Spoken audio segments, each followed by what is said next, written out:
कल्पना कीजिए, आप एक गहरी रात में एक वीरान रास्ते पर अकेले चल रहे हैं। चांद की हल्की रोशनी जमीन पर परछाइयां बना रही है।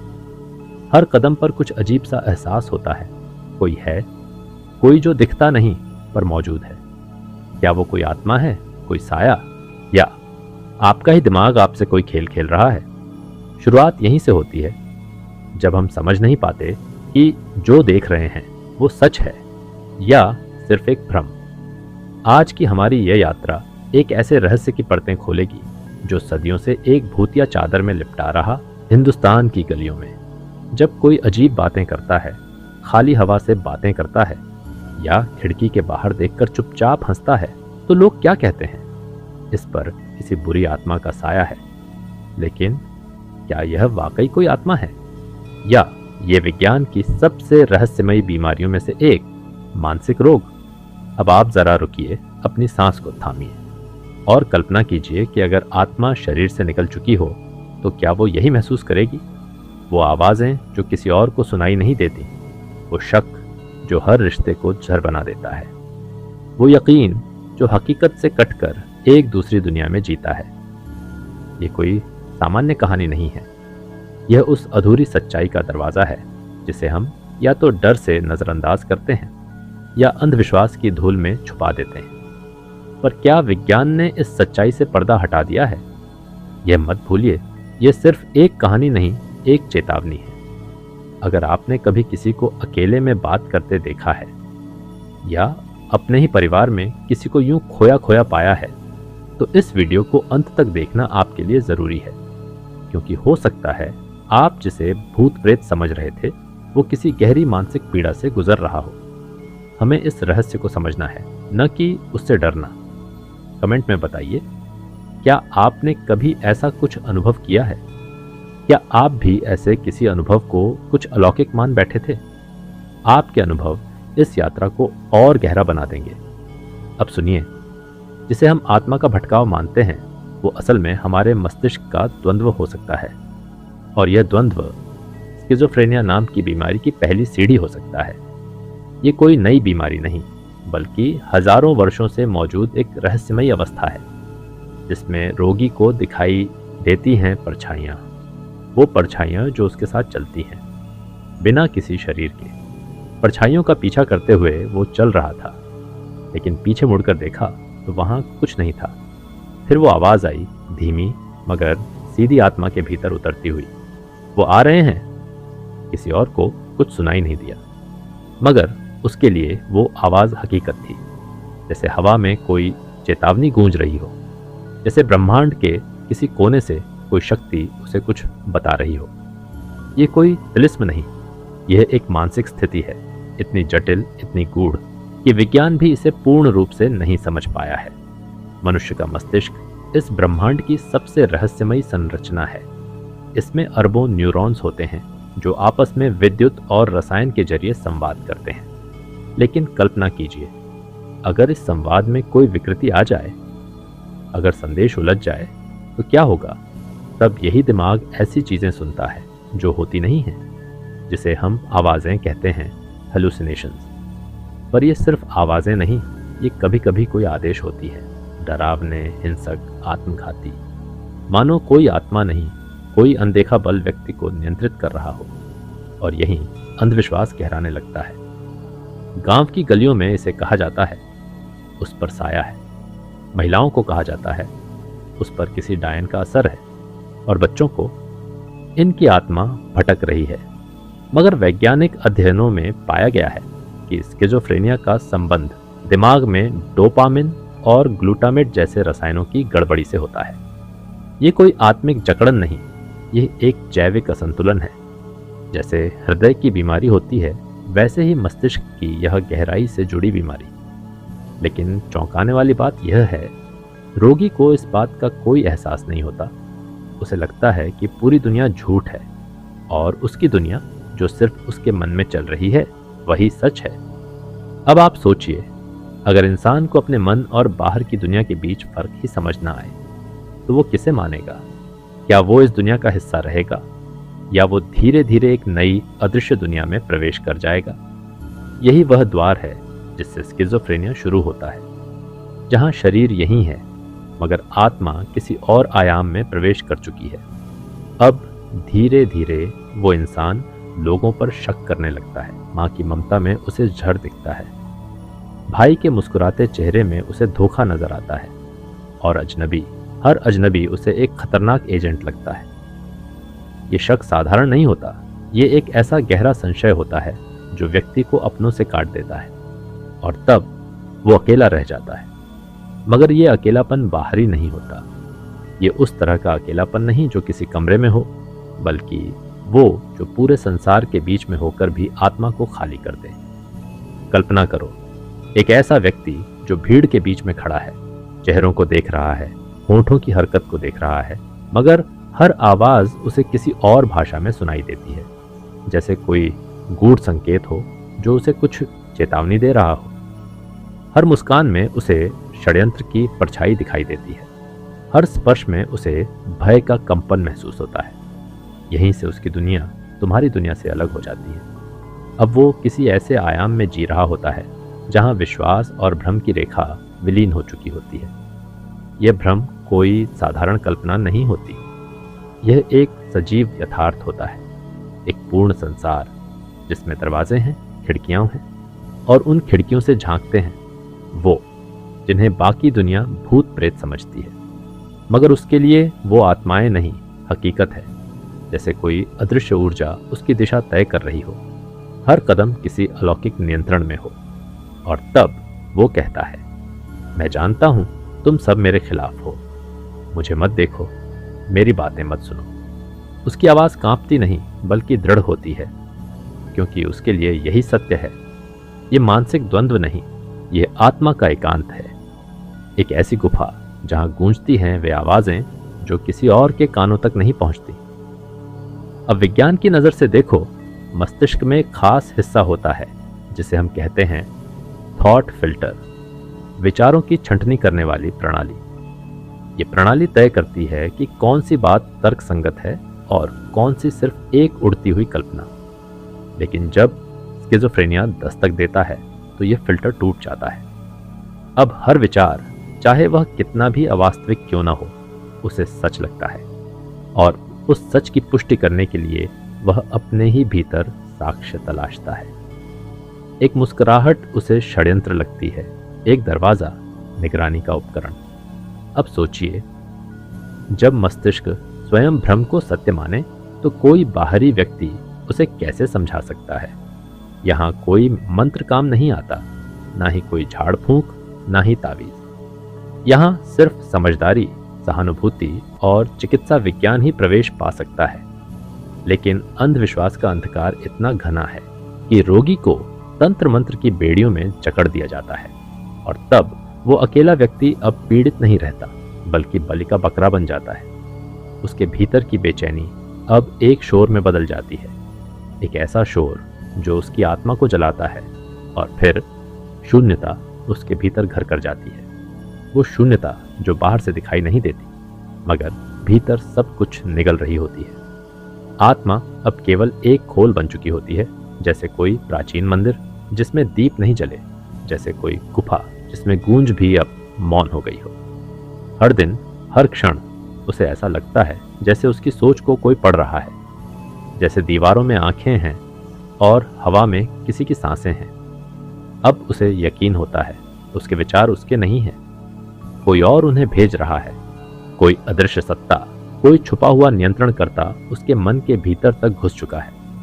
यह अवस्था, जिसे मनोविज्ञान में थॉट इंसर्शन कहा जाता है, वह मानसिक रोग की एक और परत है जहां इंसान खुद पर से विश्वास खो देता है। कल्पना कीजिए, यदि आप अपने ही विचारों के मालिक न रहें, यदि आपको लगे कि आपकी सोच भी आपकी नहीं, तो क्या बचता है आपके अस्तित्व में? और फिर शुरू होती है एक अंतहीन लड़ाई, अपने ही मन से, अपने ही अस्तित्व से। अब वो खुद से लड़ता है और दुनिया से भी। वो सोचता है कि उसे जहर दिया जा रहा है, उसके खाने में कुछ मिलाया जा रहा है, उसके कपड़े में कोई चिप लगी है जो हरकतों को रिकॉर्ड करती है। यह डर कोई सामान्य आशंका नहीं, यह पर्सिक्यूटोरी डिल्यूजन है, एक गहरी मानसिक साजिश जिसमें उसे लगेगा पूरी दुनिया उसके खिलाफ है। आप इसे आत्मा पर हमला कहेंगे, वो इसे एक जासूसी योजना मानेगा, पर सच्चाई सिर्फ इतनी है, ये एक असंतुलित रासायनिक संग्राम है।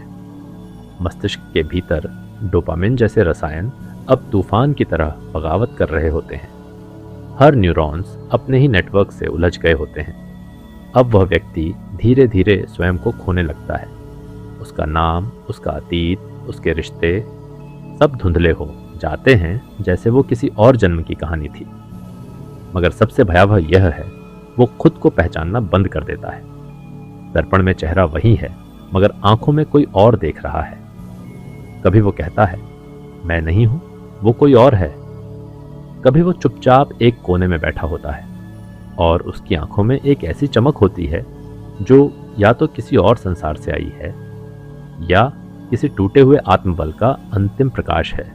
यह सिर्फ रोग नहीं, यह एक गहराई है जिसमें आत्मा डूबती जाती है।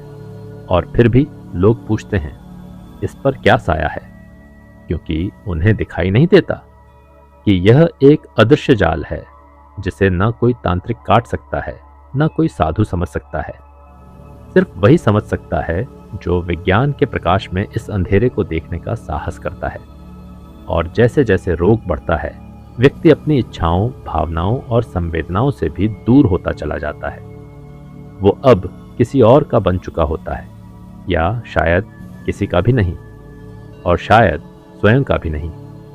जब व्यक्ति अपने भीतर की पहचान से कट जाता है, तो उसके लिए मैं कौन हूं एक सवाल नहीं, एक जाल बन जाता है।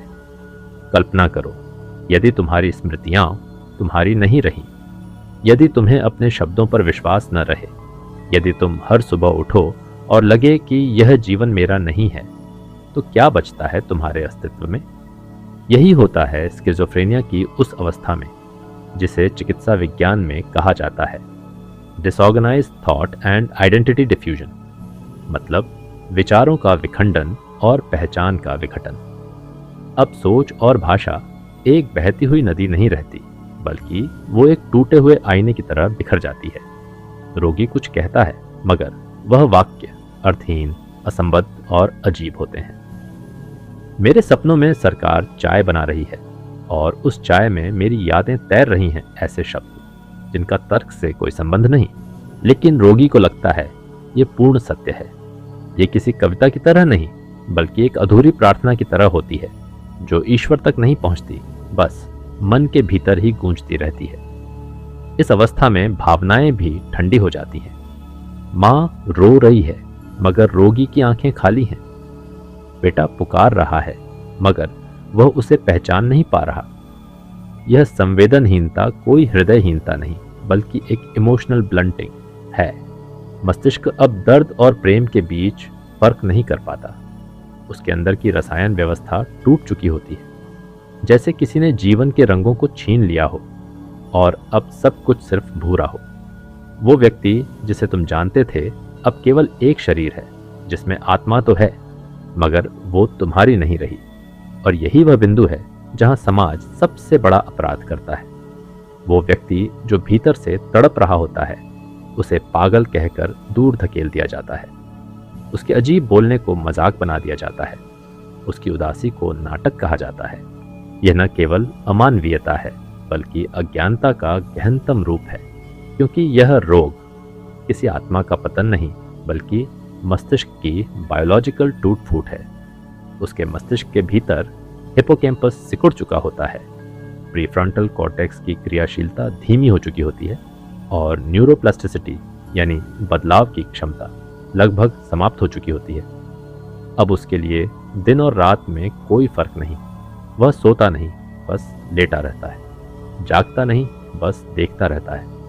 और इस अवस्था में वो धीरे धीरे कैटाटोनिया की ओर बढ़ने लगता है, जहाँ शरीर तो है, मगर उसमें कोई हरकत नहीं, कोई शब्द नहीं, कोई प्रतिक्रिया नहीं।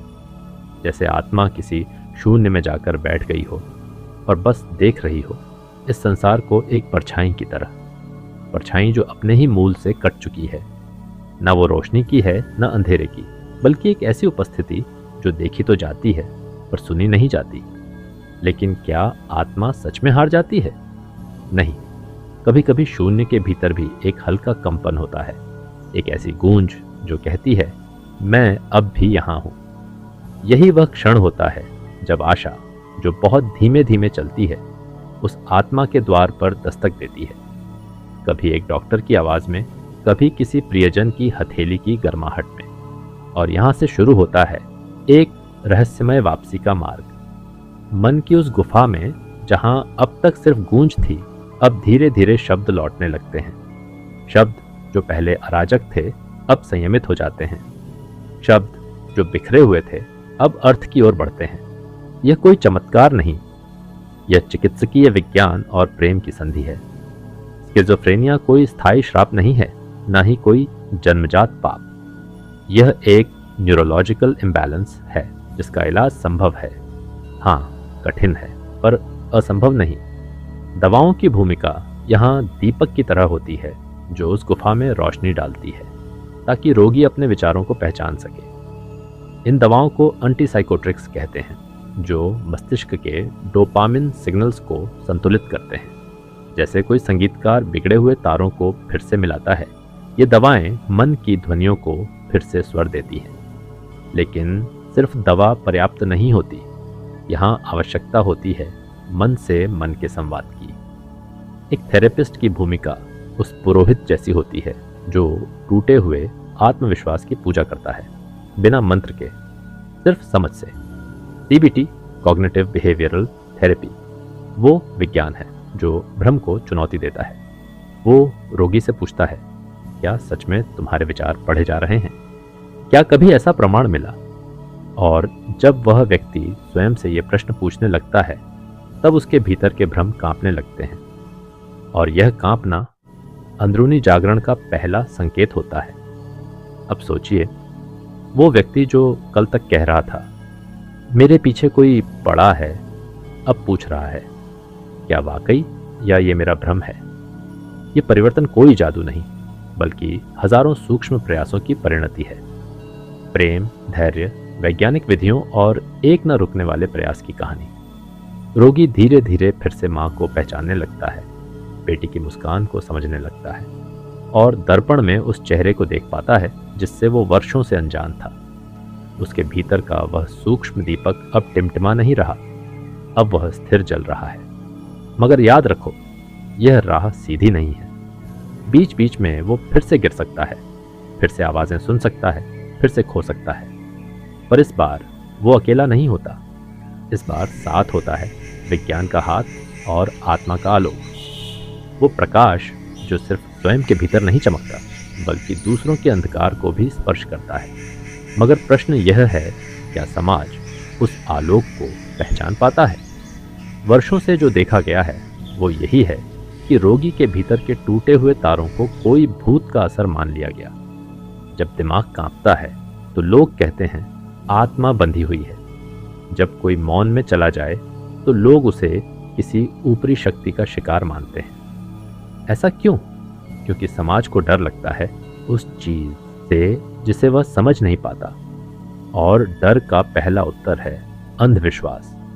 यहाँ से आरंभ होता है वो चक्रव्यूह, जहाँ स्किज़ोफ्रेनिया के रोगी को डॉक्टर के पास नहीं, बल्कि ओझा, तांत्रिक, झाड़ फूंक या मंदिर की जंजीरों में भेजा जाता है। उसके अंदर की टूटन पर ध्यान नहीं दिया जाता, बल्कि उसे और तोड़ा जाता है, कभी लाठी से, कभी मंत्र से, तो कभी त्याग से। तेरा बेटा तो बुरी आत्माओं का शिकार है, किसी ने कर दिया है, इसे साधु के पास ले चलो। यहाँ नहीं, पहाड़ की चोटी पर एक बाबा हैं, वे देखेंगे, सब सही हो जाएगा। और इस सब में जो समय इलाज को मिलना चाहिए था, वो समय बर्बाद हो जाता है एक ऐसे भ्रमलोक में जहाँ विज्ञान को दरकिनार कर दिया जाता है। यहाँ आत्मा की मुक्ति का ढोंग किया जाता है, मगर दिमाग की कैद और गहरी हो जाती है। इसलिए अब जरूरत है एक सामूहिक चेतना की, जिसमें समाज स्वयं से पूछे, क्या हम बीमारी को जानते हैं या बस उसके लक्षणों से डरते हैं? जब कोई बच्चा बोलना बंद कर दे तो माँ को डॉक्टर याद आना चाहिए, ना कि ताबीज बेचने वाला। जब कोई भाई बड़बड़ाने लगे तो बहन को साइकेट्रिस्ट के पास जाना चाहिए, ना कि किसी पुरानी हवेली के पुजारी के पास। क्योंकि ये समस्या न तो पुनर्जन्म की है, न शाप की, ये सिनैप्स की है। सिनैप्स मस्तिष्क की वो जगह जहां एक न्यूरॉन दूसरे से संपर्क करता है, जहां भावनाएं, विचार, निर्णय और चेतना बहती है। जब वहां अव्यवस्था होती है तभी उत्पन्न होता है स्किज़ोफ्रेनिया। तो क्या आत्मा बुरी हो गई, या विज्ञान के उस चमत्कार को हमने देखना ही नहीं चाहा? अब जरूरत है एक ऐसा समाज बनने की जो सिर्फ आंखों से नहीं देखता बल्कि अंतरात्मा से समझता है। ऐसा समाज जो रोगी को बंद दरवाजों में नहीं छुपाता बल्कि उसकी पीड़ा को स्वीकार करता है, जैसे कोई आर्ष समाधि में उतरने से पहले अपने भीतर के शोर को पहचानता है। वो शोर जो किसी और को असामान्य लगे मगर जो वास्तव में सहायता की पुकार है। यही पुकार है जो आज सुनने की जरूरत है। न कोई भूत है, न कोई ऊपरी हवा। यह मानव मस्तिष्क का अनसुना युद्ध है, और इस युद्ध में विजयी वही हो सकता है जिसके पास हो ज्ञान, धैर्य और प्रेम की तलवार। यही है वो त्रिशूल जो उस अदृश्य राक्षस से लड़ सकता है जिसका नाम है स्किज़ोफ्रेनिया। मगर इस युद्ध की रणभूमि कोई मैदान नहीं बल्कि मानव मस्तिष्क की गहराइयाँ हैं। वो गहराइयाँ जहाँ विचार सिर्फ सोच नहीं होते बल्कि कभी कभी साए बन जाते हैं। तो इलाज कहाँ शुरू होता है? वो शुरू होता है एक स्वीकृति से। जब रोगी कहता है, हाँ, मेरे भीतर कुछ ऐसा है जो मुझे खुद से भी दूर कर रहा है, और जब यह स्वीकार होता है तब पहला दीप जलता है। इलाज की प्रक्रिया एक तपस्या की तरह होती है। यह कोई गोली खाने और सब शांत हो जाने की कथा नहीं है। यह मस्तिष्क के पुनर्संयोजन की प्रक्रिया है, धीमी, सूक्ष्म मगर अचूक। सबसे पहले दवाएं जो मस्तिष्क में डोपामिन और सेरोटोनिन जैसे न्यूरोट्रांसमीटर्स को संतुलित करती है। ये वही रसायन हैं जो आपके सपनों को आवाज़, आपके विचारों को दिशा और आपकी चेतना को संतुलन देते हैं। जब ये रसायन बेकाबू हो जाते हैं तब मन सच्चाई और भ्रम के बीच की रेखा को खो देता है। एंटी साइकोटिक दवाएं उस रेखा को फिर से खींचती हैं, मगर इन दवाओं को अकेला नहीं छोड़ा जा सकता। इनके साथ चाहिए एक गहरा मनोवैज्ञानिक संवाद। यहाँ मनोचिकित्सक कोई उपचारक नहीं बल्कि एक दर्पण होता है जिसमें रोगी अपने भीतर की गहराई को देखना शुरू करता है। जैसे कोई नदी अपने तल को छूती है, वैसे ही रोगी अपनी स्मृतियों, अपने अनुभवों और अपने उन भावों से मिलता है जो कभी शब्दों में ढल ही नहीं पाए। इस प्रक्रिया को कहते हैं साइकोथेरेपी, और इसके भीतर छिपा होता है वह विज्ञान जो आत्मा की भाषा को समझता है। आपको क्यों लगता है कि सब आपके खिलाफ हैं? कब पहली बार आपको ऐसा महसूस हुआ? क्या आपको डर है या यकीन? इन सवालों के उत्तर रोगी नहीं देता, बल्कि उसका अंतर्मन धीरे धीरे खोलता है एक ऐसी किताब जो वर्षों से बंद थी। परंतु यह सब तब संभव होता है जब परिवार साथ हो, क्योंकि एक अकेला व्यक्ति इस मानसिक भ्रमजाल से स्वयं नहीं निकल सकता। रोगी को दवा से जितना आराम मिलता है उतना ही स्नेह, सुरक्षा और स्वीकार से भी। यदि माँ कह दे, तू बीमार नहीं, बस थका हुआ है और मैं तेरे साथ हूं, तो वह वाक्य दवा की एक पूरी शीशी के बराबर हो जाता है। यदि पिता कह दे, चलो डॉक्टर के पास चलते हैं, मुझे तुझ पर भरोसा है, तो रोगी को लगता है उसका अस्तित्व अब भी मूल्यवान है। यह जो आत्मिक पुनर्निर्माण होता है वह सिर्फ दवा या डॉक्टर से नहीं बल्कि एक संगठित प्रयास से होता है, जहां हर व्यक्ति, हर भावना और हर चुप्पी एक प्रेरक उपचार बन जाती है। और यही है मन की चिकित्सा का वास्तविक रहस्य, जो न मंत्रों से खुलता है न चीखों से, बल्कि एक अदृश्य स्पर्श से जो कहता है तू अकेला नहीं है। क्योंकि जब कोई आत्मा गिरती है तो ब्रह्मांड भी उसके लिए अपना आकाश खोलता है। मगर अब सवाल ये है, इलाज के बाद क्या होता है? क्या सब पहले जैसा हो जाता है? क्या वो व्यक्ति जो वर्षों से भ्रम और भय में डूबा था फिर से वही मुस्कुराता इंसान बन जाता है? उत्तर आसान नहीं है, क्योंकि यह सिर्फ उपचार नहीं, एक पुनर्जन्म है। जैसे कोई मृत चेतना फिर से स्पंदन पाने लगे। स्किज़ोफ्रेनिया कोई चोट नहीं जो मरहम लगाकर ठीक हो जाए। यह एक मनोवैज्ञानिक चक्र है जो समय समय पर लौट सकता है, लेकिन अगर देखभाल, दवा और सहारा बना रहे तो यह चक्र एक शांति का वृत्त बन जाता है, जहां जीवन फिर से नृत्य करता है। इलाज के बाद व्यक्ति एक नई दुनिया में प्रवेश करता है, जहां उसकी वास्तविकता दूसरों की वास्तविकता से मेल नहीं खाती। फिर भी वो उन्हें समझने की कोशिश करता है। वो सीखता है कि हर आवाज का उत्तर देना जरूरी नहीं, हर शक पर विश्वास करना जरूरी नहीं। वो जानता है उसके भीतर कई द्वार हैं, कुछ बंद, कुछ खुले और कुछ सिर्फ उसके लिए ही बने हैं। धीरे धीरे वो फिर से समाज में शामिल होता है, लेकिन इस बार वो आम व्यक्ति नहीं होता। वो एक यात्री होता है जो उस रास्ते से लौटा है जहां ज्यादातर लोग कभी गए ही नहीं। वो व्यक्ति जो इलाज से गुजरा, अपनी पहचान को टुकड़ों में देखा और फिर उसे जोड़कर एक नई तस्वीर बनाई। ऐसे व्यक्ति में एक अलौकिक गहराई आ जाती है। उसकी आंखें अलग ढंग से देखती हैं, जैसे किसी ने चांद की स्याही छकी हो। वो समाज के शोर में भी मौन की भाषा पहचान लेता है, मगर सबसे बड़ी चुनौती तब आती है जब बाहर की दुनिया उसे अब भी पागल कहती है। जब समाज उसकी पूरी यात्रा को बस एक शब्द में समेट देता है, बीमार। यहीं से शुरू होता है एक नया संघर्ष। इस बार बीमारी के नहीं, बल्कि पहचान के खिलाफ। उसे अपने ही जीवन की गवाही बार बार देनी पड़ती है, मैं अब वैसा नहीं हूं, मैं ठीक हूं, मैं भी तुम्हारे जैसा हूं। और सबसे अधिक पीड़ा तब होती है जब अपनों की नजरों में अभी भी संदेह की धुंध छाई रहती है। परंतु जो आग से निकला हो वो धुएं से नहीं डरता। ऐसा व्यक्ति आगे बढ़ता है, धीरे धीरे लेकिन पूरी ताकत से। वो काम पर लौटता है, दोस्त बनाता है, पढ़ता है और हाँ, कभी कभी फिर से सपने भी देखता है।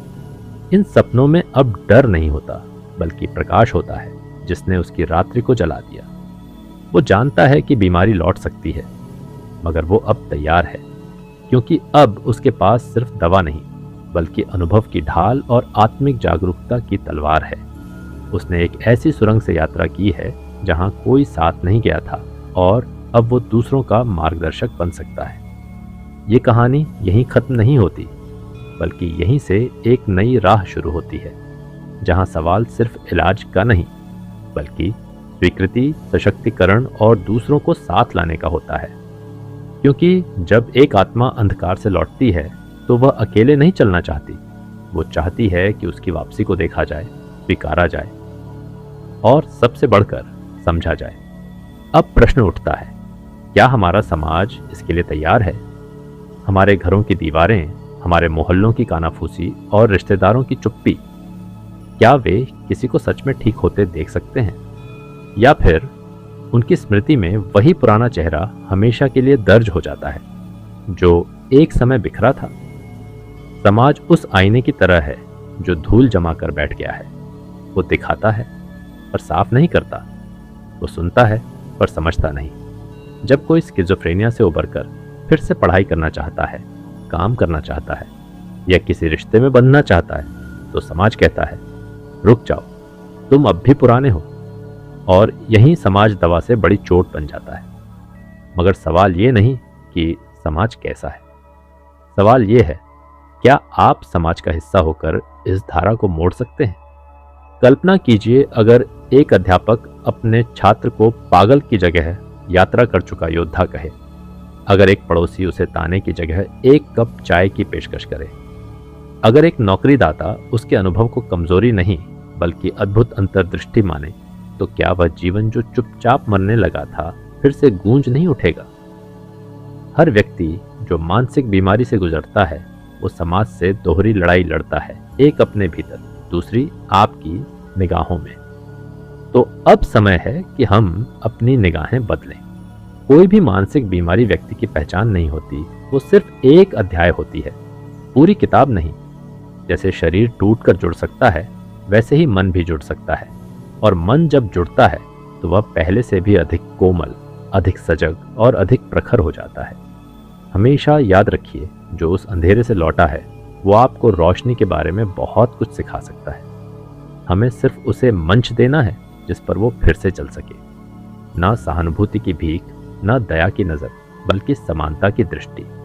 तो आइए एक नई संस्कृति की नींव रखें, जहां मानसिक स्वास्थ्य कोई रहस्य नहीं बल्कि चर्चा का हिस्सा हो, जहां इलाज कोई शर्म नहीं बल्कि साहस माना जाए, जहां ठीक हो चुका इंसान फिर से सम्मान के साथ जी सके। और शायद यही सबसे बड़ा उपचार है, जो न डॉक्टर देता है न दवा, बल्कि हम सब मिलकर देते हैं। क्योंकि कोई भी अकेले पूर्ण नहीं होता। हमारे भीतर जो टूटा है वो कभी कभी किसी और के स्पर्श से जुड़ता है। अब चलिए उन कहानियों के रहस्य द्वार खोलते हैं जहां इंसानियत ने हार नहीं मानी, जहां समाज बना सहारा और स्किज़ोफ्रेनिया बन गया एक नया प्रारंभ। पहली कहानी जापान के एक छोटे गांव से। एक लड़की जिसका नाम था यूका। 15 वर्ष की आयु में उसने आकाश से बातें करनी शुरू की। वो कहती थी, सितारे मुझसे फुसफुसाते हैं। लोगों ने डर से नजरें फेर लीं। माँ ने चुपचाप मंदिरों के चक्कर काटे। पिता ने डॉक्टर बदले, शहर बदले, उम्मीद बदली। मगर तब यूका के स्कूल ने कुछ अलग किया। उन्होंने उसकी चित्रकला को मंच दिया। यूका, जो शब्दों से नहीं जुड़ पाती थी, रंगों से ब्रह्मांड रचने लगी। और फिर वही पागल लड़की टोक्यो के एक आर्ट गैलरी में सैकड़ों दर्शकों की प्रेरणा बन गई। उसकी बीमारी नहीं, उसकी दृष्टि सराही गई। अब जरा भारत लौटते हैं।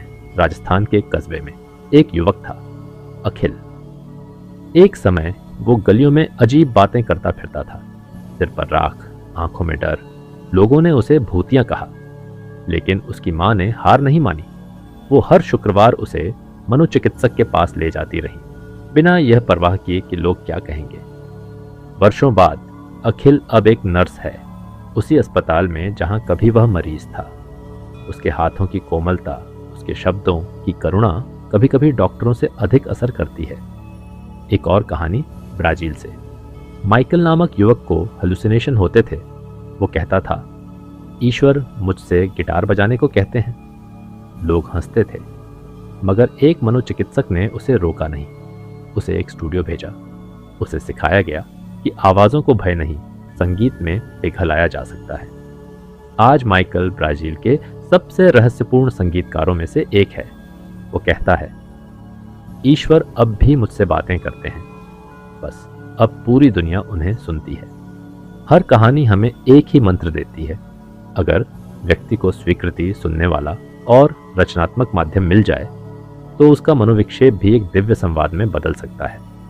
समाज अगर चाहता है कि वो लोग फिर से जीवन में लौटें तो उसे उनके लिए मंच, मौन और ममता तीनों देना होगा।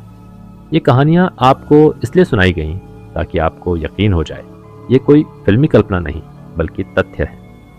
अब जरा सोचिए, आपके आसपास कोई ऐसा है जो आवाज़ों से डरता है या हर दिन खुद से लड़ता है। क्या आप उनके लिए भी वो यूका का स्कूल या अखिल की माँ या माइकल का डॉक्टर बन सकते हैं? यह प्रश्न सीधा आपके भीतर उतरता है, क्योंकि शायद आपके जीवन में भी कोई ऐसा है जो अंदर से चिल्ला रहा है मगर बाहर से मुस्कुराता दिखता है। पर आज हम एक और गहराई में उतरने वाले हैं। एक ऐसा अंधेरा जो दिमाग की बीमारी से ज्यादा खतरनाक है, वो है अंधविश्वास का अंधकार। कितनी बार आपने सुना है, इस पर किसी ऊपरी शक्ति का साया है, पिछले जन्म के पाप हैं, तांत्रिक को दिखाओ, या फिर इसे नजर लग गई है। इन वाक्यों ने हजारों यूका, अखिल और माइकल को वक्त से पहले खो दिया है, क्योंकि जब बीमारी को भूत मान लिया जाता है तो इलाज की कोई जगह नहीं बचती। जब आवाजें सुनने वाला इंसान पंडितों, ओझाओं और झाड़ फूंक के बीच घूमता है तो उसका मन और भी ज्यादा डूबने लगता है। कल्पना कीजिए, एक बच्चा जिसकी आंखें डरी हुई हैं, वो कहता है कोई मुझे देख रहा है, और माँ उसे मंदिरों के चक्कर में डाल देती है, जबकि असल में वो मन का एक रोग है, एक टूटन, जिसे दवा, समझ और सहानुभूति की जरूरत थी। मगर हम क्या करते हैं? हम डरते हैं क्योंकि हम नहीं समझते। हमने रहस्य को भय का नाम दे दिया है, और जो नहीं दिखता उसे हमने अलौकिक कहकर पल्ला झाड़ लिया है। मगर सोचिए, अगर कोई व्यक्ति दिल की बीमारी से ग्रसित हो और आप उसे पीर बाबा के पास भेजें तो क्या उसका हृदय ठीक हो जाएगा? नहीं ना। तो फिर दिमाग के लिए क्यों अलग सोच? मानसिक बीमारी कोई आत्मा का बंधन नहीं होती, बल्कि ये उस अदृश्य तंतु का उलझ जाना है जिससे हमारी चेतना बुनी जाती है। वेदों में कहा गया है, मन एव मनुष्याणाम कारणम बंध मोक्षयो, यानी मन ही बंधन है और वही मुक्ति। तो जब मन उलझता है तो उसे शांति, संतुलन और ज्ञान चाहिए, न कि डर, धमकियां और झाड़ फूंक। यहाँ सबसे दुखद बात यह है कि इन अंधविश्वासों के कारण बहुत से लोग सही समय पर डॉक्टर तक पहुंच ही नहीं पाते। वो वर्षों तक काली हल्दी, नींबू, राख और भय के घेरे में घिसते रहते हैं और अंत में जब वो डॉक्टर तक आते हैं तब बहुत कुछ टूट चुका होता है। भरोसा, संबंध, स्वाभिमान और कभी कभी जीवन भी। इसलिए अब वक्त है कि हम इस अंधकार पर सीधी रोशनी डालें, क्योंकि हर बीमारी की तरह स्किज़ोफ्रेनिया भी वैज्ञानिक है, वास्तविक है और उपचार योग्य है। अब निर्णय आपके हाथ में है। आप किस ओर खड़े हैं? उस ओर जहां लोग बीमारी से डरकर उसे भूत समझ लेते हैं, या उस ओर जहां लोग भय को ज्ञान में बदलते हैं और पीड़ित को रोगी नहीं यात्री मानते हैं, जो एक गहरी यात्रा से गुजर रहा है। हाँ, वो यात्रा बाहरी नहीं बल्कि आत्मा की भीतरी दीवारों से भी अंदर की ओर जाती है, जहां हम चेतना की धड़कनें सुन सकते हैं। अब सुनिए, जब हम कहते हैं स्किज़ोफ्रेनिया तो वास्तव में हम किसी एक बीमारी की बात नहीं कर रहे, बल्कि एक मानसिक ब्रह्मांड की बात कर रहे हैं, जहां हर सोच, हर अनुभव एक अदृश्य न्यूरोलॉजिकल शिफ्ट का परिणाम है। आपके मस्तिष्क में 86 अरब से अधिक न्यूरॉन्स होते हैं और हर एक न्यूरॉन दूसरे से संवाद करता है, बिजली और रसायनों के जरिए। इन रसायनों को कहते हैं न्यूरोट्रांसमीटर। अब कल्पना कीजिए, अगर ये संवाद करने वाली प्रणाली गड़बड़ा जाए, अगर डोपामीन, जो प्रेरणा और भावना का वाहक है, जरूरत से ज्यादा तेजी से दौड़ने लगे, तो तब एक आम आवाज दिमाग के भीतर गूंज बन जाती है।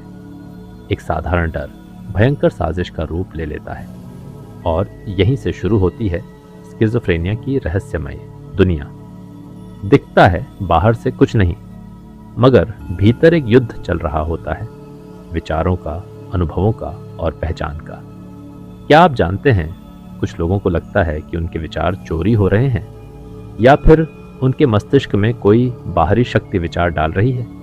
इसे कहते हैं थॉट इंसर्शन। यह भ्रम नहीं है बल्कि न्यूरोलॉजिकल असंतुलन का प्रमाण है।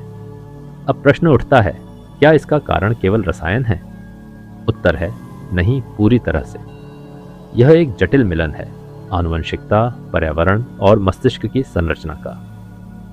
कुछ लोगों के मस्तिष्क में ग्रे मैटर यानी धूसर पदार्थ कम हो जाता है, जिससे संज्ञानात्मक सोचने समझने की क्षमता प्रभावित होती है। फ्रंटल लोब, जहां निर्णय, तर्क और सामाजिक समझ का केंद्र होता है, वहीं गड़बड़ाने लगता है। मतलब यह नहीं कि वह व्यक्ति पागल है, बल्कि उसका मस्तिष्क एक और भाषा में बात कर रहा है और हम उस भाषा को समझने में असफल हो जाते हैं। स्किज़ोफ्रेनिया कोई शाप नहीं है, ये मस्तिष्क की स्वर संरचना में आई दरार है। ये कोई दैवी संकेत नहीं, बल्कि वैज्ञानिक लय का असंतुलन है। अब सोचिए, क्या होगा जब इस लय को फिर से संतुलित करने की कोशिश की जाए? दवा, मनोचिकित्सा और समझने वाले लोग, ये सब मिलकर उस टूटे संवाद को फिर से जोड़ सकते हैं। जिसे आप भूत मानते थे, वो शायद एक ऐसी ध्वनि थी जिसे व्यक्ति सुन रहा था, पर बाकी दुनिया को वह सुनाई नहीं देती। अब जरा रुकिए, अपने भीतर झांकिए। कहीं ना कहीं आप भी कभी भीतर से टूटा महसूस करते हैं ना? बस वही क्षण किसी और के लिए स्थायी हो जाता है। यही है स्किज़ोफ्रेनिया की परत, यही उसका मर्म है। मगर अब प्रश्न उठता है, अगर ये बीमारी इतनी गहराई में है तो इसे समय रहते पहचाना कैसे जाए? क्योंकि किसी भी रहस्य को हल करने का सबसे पहला नियम होता है उसके संकेतों को पढ़ना। अब कल्पना कीजिए, एक नदी जो हमेशा शांत बहती थी, अचानक उसमें कोई अदृश्य धारा नीचे से खींचने लगे। ऊपर से सब सामान्य, मगर नीचे गहराइयों में कोई हलचल। स्किज़ोफ्रेनिया की शुरुआत कुछ वैसी ही होती है, बहुत चुपचाप, बहुत चालाकी से।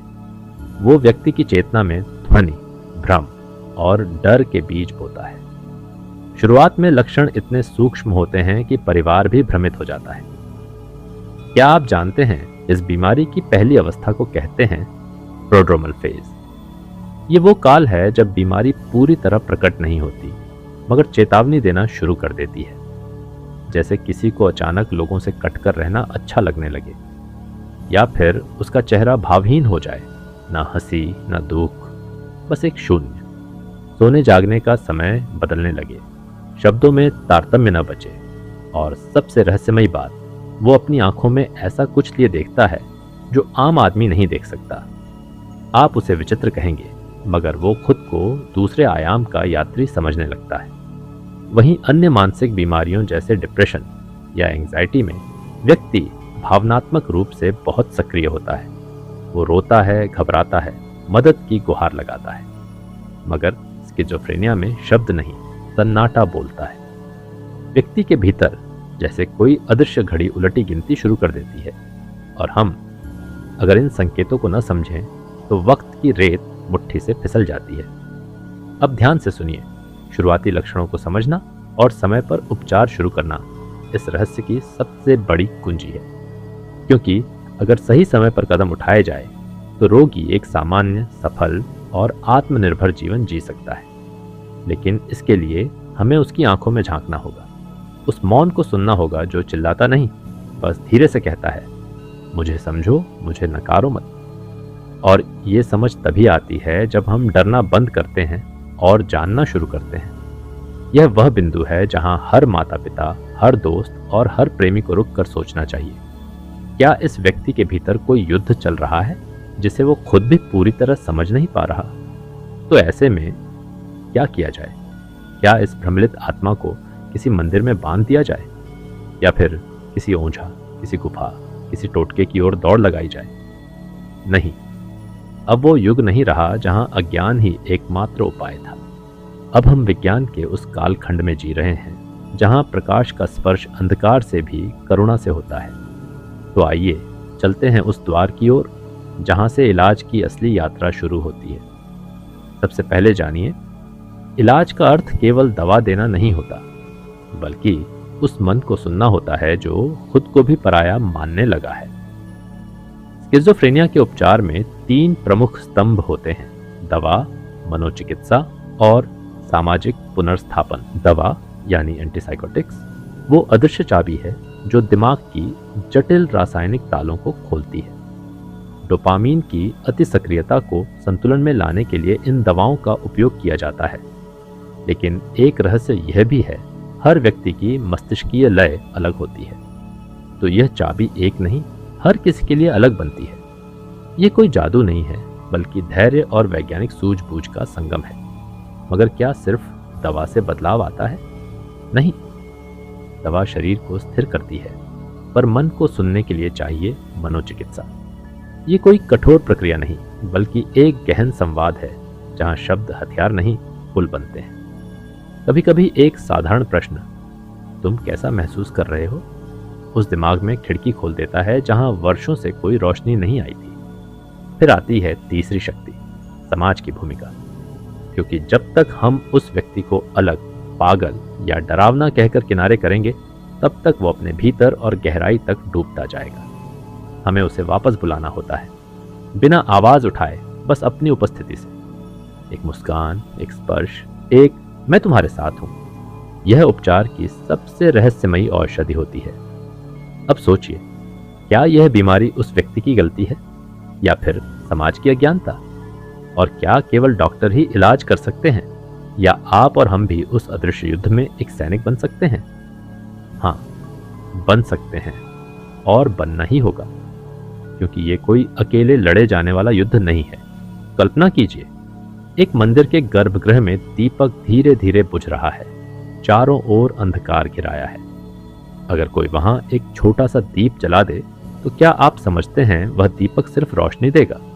नहीं, वह आशा की वापसी का प्रतीक बन जाएगा। स्किज़ोफ्रेनिया से पीड़ित व्यक्ति की चेतना उसी मंद होते दीपक जैसी होती है, जिसे बुझने न देना उसके सबसे करीबी लोगों की सबसे बड़ी जिम्मेदारी होती है। परिवार एक ऐसा मंदिर जहां रोगी सुरक्षित महसूस करता है या कर सकता है, अगर उसे अपनाया जाए, समझा जाए। परंतु यहाँ एक रहस्य छिपा है। इस बीमारी में रोगी कभी कभी अपने ही माता पिता, भाई बहन या साथी को अजनबी समझने लगता है।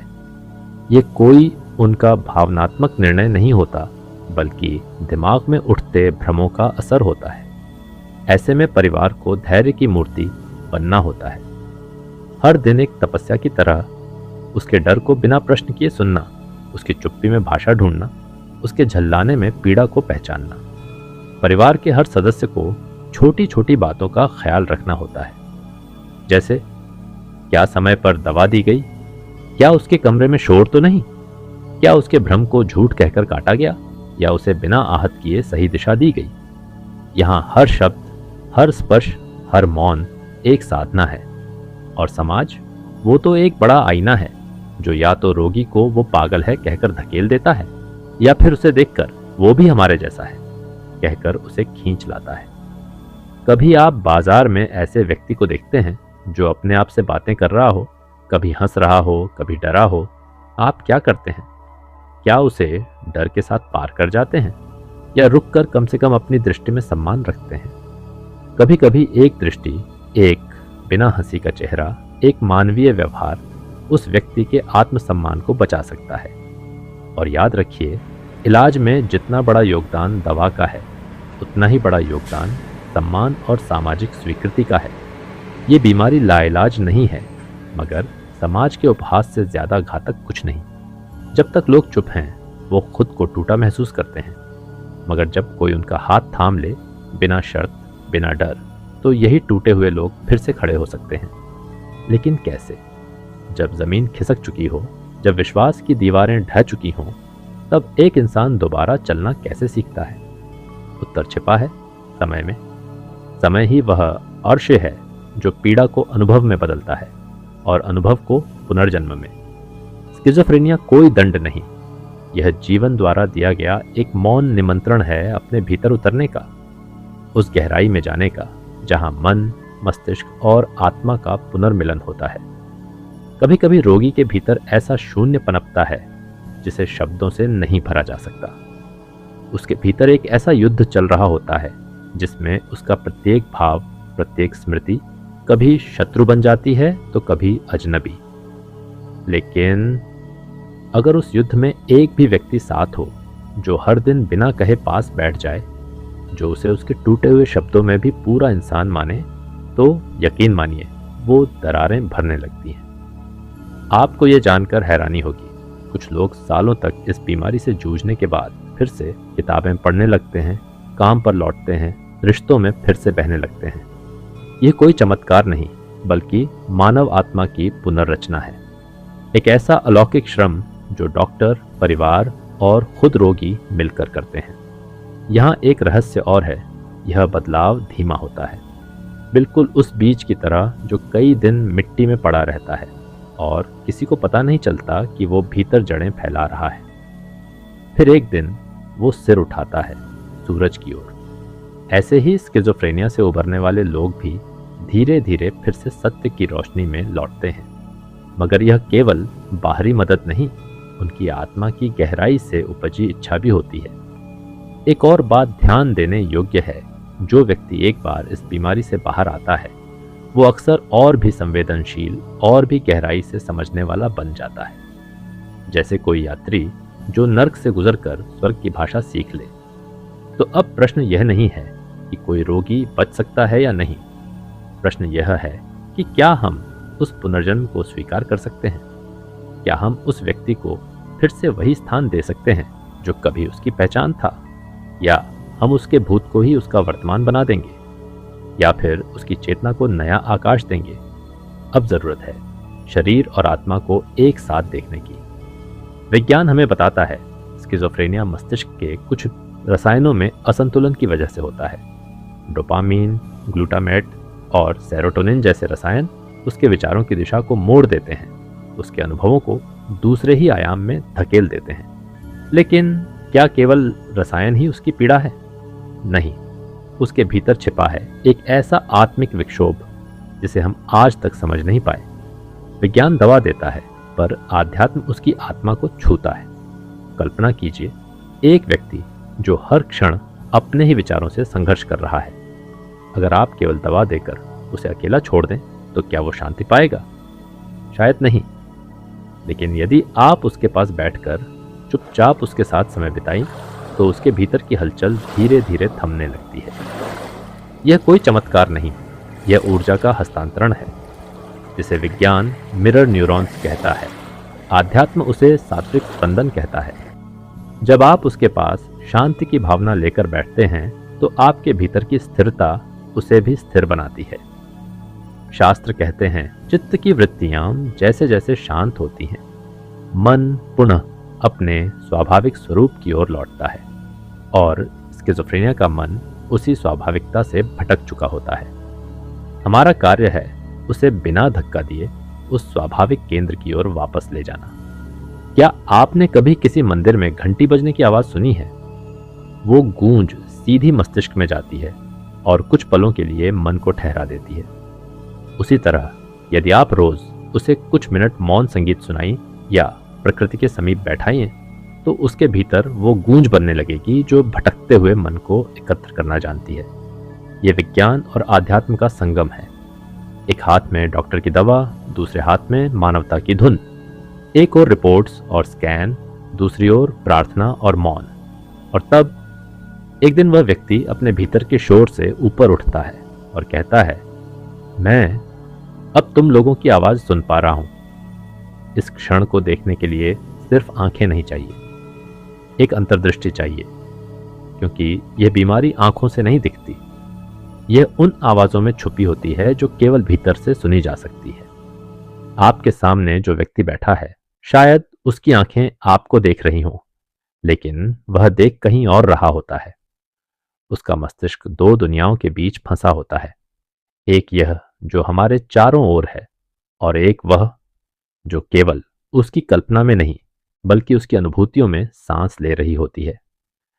आप समझिए, स्किज़ोफ्रेनिया केवल भ्रम नहीं है, यह एक दूसरा वास्तविकता जाल है। एक ऐसा समानांतर ब्रह्मांड जहां हर शब्द की अपनी गूंज होती है, हर छाया का कोई अर्थ होता है। विज्ञान इसे डिल्यूजन्स और हेलुसिनेशंस कहता है, पर आत्मिक दृष्टि से देखा जाए तो यह किसी बंद द्वार के पीछे छिपे धोखों की प्रतिध्वनि है। वो जो सुनता है वो दरअसल अपने भीतर के पुराने घटनाओं के टुकड़े सुन रहा होता है। उसकी स्मृति, उसकी पीड़ा और उसके डर एक साथ एक मंच पर आ जाते हैं और वह उन सभी से एक साथ संवाद करने लगता है। आपको लगता है वो पागल है, लेकिन क्या आपने कभी किसी टूटे हुए दिल की आवाज को ध्यान से सुना है? वह भी तो बड़बड़ाता है। अंतर केवल इतना है कि हम उसे सामाजिक मानते हैं और इस रोग को असामाजिक। पर सच तो यह है कि यह मन की नहीं, समाज की समझ की कमजोरी है। अब ध्यान दीजिए, जब आप पानी में पत्थर फेंकते हैं तो लहरें बनती हैं। स्किज़ोफ्रेनिया उस लहर का नाम है जो बचपन की एक घटना से शुरू होकर पूरे जीवन में फैल जाती है। कभी कभी यह बचपन के अनदेखे धोखों की प्रतिशोधी प्रतिध्वनि होती है, या फिर किसी अपने के खो जाने से अचानक खुला मानसिक द्वार, जिसमें से भावनाओं का तूफान बिना चेतावनी के घुस आता है और फिर वह व्यक्ति धीरे धीरे खुद से दूर हो जाता है, अपने ही नाम को अजनबी की तरह पुकारता है। आप सोचिए, कोई व्यक्ति जिसे अपना नाम भी शक के साथ सुनाई देता है, वो क्या महसूस करता होगा? यहां हर लक्षण एक संकेत है, हर भ्रम एक बीते हुए सत्य का चिन्ह है, हर चुप्पी एक चीख है जिसे सिर्फ संवेदना सुन सकती है। क्या आप तैयार हैं उन संकेतों को पढ़ने के लिए? क्या आप समझ सकते हैं कि जब कोई स्किज़ोफ्रेनिक व्यक्ति दीवारों से बात करता है तो वो सिर्फ दीवार नहीं देख रहा, वो किसी ऐसे अस्तित्व को महसूस कर रहा है जो उसके लिए सच्चा है। यह बीमारी एक रहस्य है जिसे केवल रसायनों से नहीं बल्कि संवेदना और स्वीकृति से खोला जा सकता है। क्योंकि स्किज़ोफ्रेनिया कोई भूत नहीं, कोई शाप नहीं, बल्कि एक अनसुना गीत है जो आत्मा बहुत समय से गा रही है, लेकिन कोई उसे सुन नहीं पाया। अब आप सोचिए, जब कोई व्यक्ति अपनी ही परछाइयों से डरने लगे तो क्या उसे डराया जाए या उसकी उंगलियां थाम ली जाए? उसके मन का रंग हर दिन बदलता है, कभी नीला, कभी स्याह, कभी बेआवाज। वह आपके जैसे ही सांस लेता है, पर हर सांस उसके भीतर हजारों आवाजें छोड़ जाती है। हमने उसे पागल कहा क्योंकि वह उस दुनिया से जुड़ नहीं पाया जो हमने अपने मतलब के लिए रची है। लेकिन क्या वह वास्तव में टूटा हुआ है या हम ही इतने अधूरे हैं कि किसी और वास्तविकता को स्वीकार नहीं कर सकते? शरीर की बीमारियां दिखाई देती हैं, लेकिन मन की बीमारी, वह तो आत्मा के कक्ष में छिपकर रोती है। और स्किज़ोफ्रेनिया, वह कोई एक बीमारी नहीं है, बल्कि एक काल्पनिक महल है जिसे किसी ने दुख से, डर से और अस्वीकार से बनाया है। आप अगर भीतर झांकेंगे तो पाएंगे कि इस महल के हर कमरे में एक टूटी याद रखी गई है, एक अधूरा रिश्ता, एक बंद दरवाजा, एक न कहा गया शब्द। और इन सब के बीच एक आत्मा बैठी है, अपने अस्तित्व को फिर से जोड़ने की प्रतीक्षा में। उसे क्या चाहिए? न दया, न खेद, न चंद गोली। उसे चाहिए आपकी मौन सहमति कि वह जैसा है वैसा ही पूर्ण है। आप अगर उसे रोग की तरह नहीं, जीवन की एक कथा की तरह देखेंगे तो वह अपने ही पन्नों को फिर से पलटना शुरू कर देगा। कभी कभी सिर्फ कोई सुन ले, इतना ही काफी होता है। और कभी कभी कोई बोले नहीं, सिर्फ हाथ पकड़कर बैठ जाए, तो मन अपने ही भीतर सही शब्द खोज लेता है। यही है वास्तविक उपचार, न सिर्फ दवाओं से, न सिर्फ डॉक्टरों से, बल्कि उस मानवता के संगीत से जो हर हृदय के भीतर बजता है, पर बहुत कम लोग उसे सुनते हैं।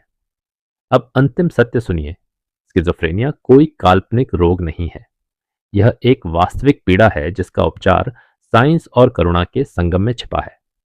इस पूरी श्रृंखला में हमने एक गहन यात्रा की, वह यात्रा जो बाहर से नहीं, भीतर से होती है। आपने देखा, सुना, महसूस किया। अब वक्त है औरों को समझने का। हर व्यक्ति जो अपने मन की दीवारों में कैद है, उसे एक दरवाजा दो। ना उपदेश दो, ना उपहास, बस एक मौन दृष्टि दो जो कहे, तू अकेला नहीं है, मैं हूं।